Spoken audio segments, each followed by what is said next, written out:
Come get these bottles ready with me where I tell you how I became an exclusive pumping mom and what my daily routine is. For the first 3 weeks, I was nursing my baby, but it was extremely hard for me because it was so painful.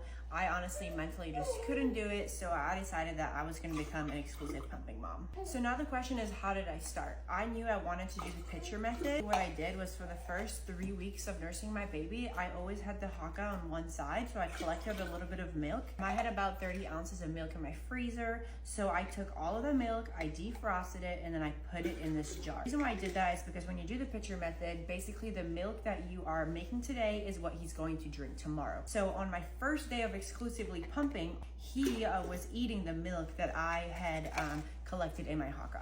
While he was eating that, I was pumping every 3 hours in hopes that I would produce at least 26 ounces. And luckily that day I actually made 28. So I took all 28 of those ounces, I put it in a pitcher just like this, mixed it all up, and then I made his 7 bottles for the following day. So then the cycle continued. I pumped all day, every 3 hours. End of the day, all the milk that I got, I put in a pitcher, and then I got his bottles ready for the next day. So it's basically an ongoing cycle of doing that every single day. And then as you have a little bit of extra milk, you get to just start storing that away.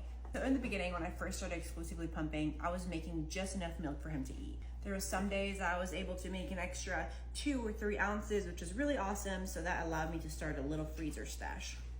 But I worked really hard to get my supply up. So from the time that I started to now, I have almost doubled my supply. So what I do with the extra milk is I make his bottles for the day, 7 bottles, 4 ounces each. And then I bag away the rest and put it in the freezer. So basically my routine for the day is pump every 3 hours and every 5 hours at night. And clean all the bottles and pumps at night. Then I make all of his bottles for the next day. And then I do that all over again the next day. Exclusive pumping is definitely a lot of work. It's like a full-time job between the cleaning, getting the bottles ready, the pumping, but it is definitely worth it. This is how I became an exclusive pumping mom and just my daily routines. So if you have any questions, just feel free to ask. Here we go, all 7 bottles are ready for tomorrow.